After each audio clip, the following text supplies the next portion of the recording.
Yeah, I'm doing these guys together because they're the same mold. But there's still a lot of things that you need to go over with individual figure-wise. So, it makes sense doing them together. Right off the bat, the color matching. It is not good. Like, that is two very different whites. The white on most of the figure is just... The color matching between most of the figure and this joint right here, the strengthened joint, is great. I really can't tell a difference. The color matching between most of the figure and the painted white, though, on the clear blue is atrocious. It's like a creamy yellow, and I very much dislike it. I just like that it doesn't match.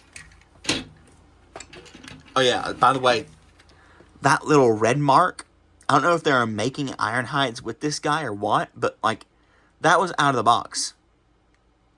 Now, I did not do that. I've tried to scrub it off as well with some alcohol. It doesn't come off. So I don't even know what that's about. But the only reason I mentioned Ironhide, well, maybe there's a bit of it red in this bottom. But, like, if it doesn't come off of alcohol, it can't be paint. So it might be plastic. So I don't know. Ironhide's color matching is a lot better, but not the best. There's a lot of different colors on him, so he looks kind of like a junker car. Someone's been put together with pieces of different cars, like some pieces are brand new, some pieces are old. There's normal plastic color. There's the foot color, the strengthened plastic color. Same thing with right here, which is a different color. And then there's the painted red. All good reds, but all different reds, which stands out.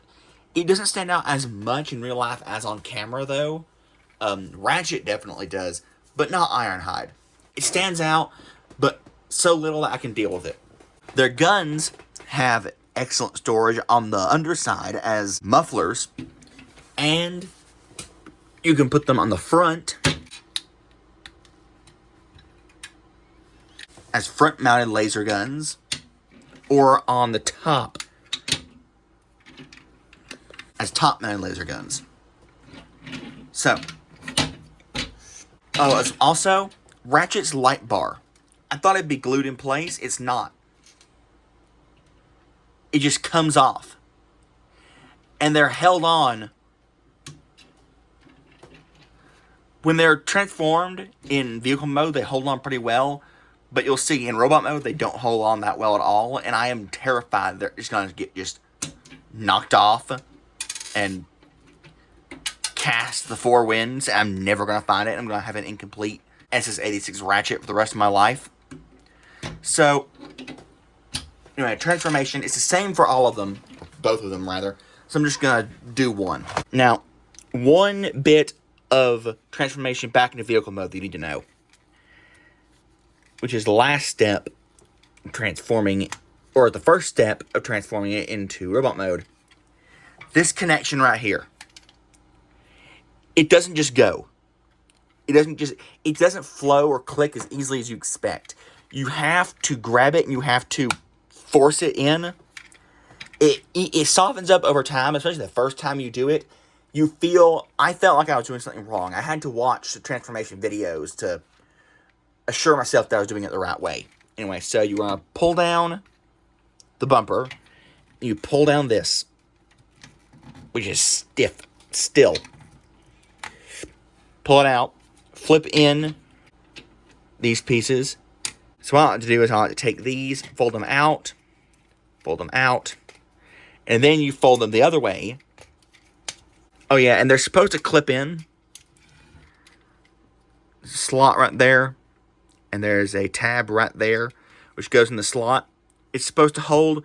On Ironhide, it holds pretty well, but, you see if you touch it, it comes undone. On Ratchet, they won't hold at all. So then you can pretty much just separate the upper half from the lower half. And I'm going to start in the lower half.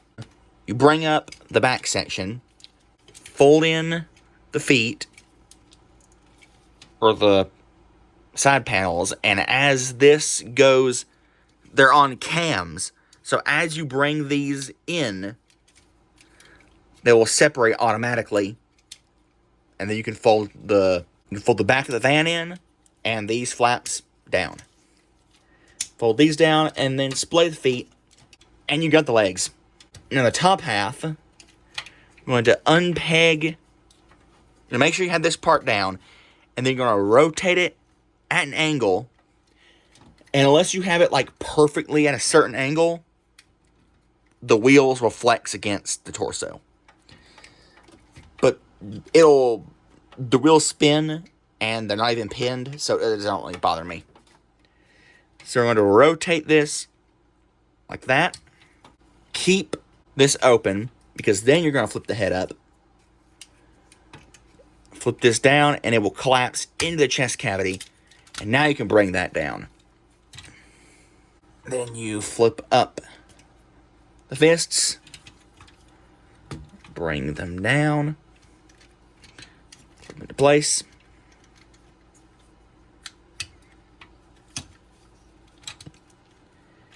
And there you have the robot. So let's do that for Ratchet. Okay. A few things to start off with. First off, yes, the lights on the back of Ratchet, they will... Where'd that go? Over here. They are just so easy to pop off. And it scares me so much. If you're comfortable gluing them, I'd say glue them. I'm probably just going to thicken up the pegs with some fingernail polish. Now, one thing that confuses me is the hands are painted. In Ratchet's case, they're white. In Ironhide's case, they're red. And they're painted over to be the colors that they are. Here's the problem. Ratchet has red paint, or red plastic. Ironhide has gray plastic. Why they need to paint them? Doesn't make sense.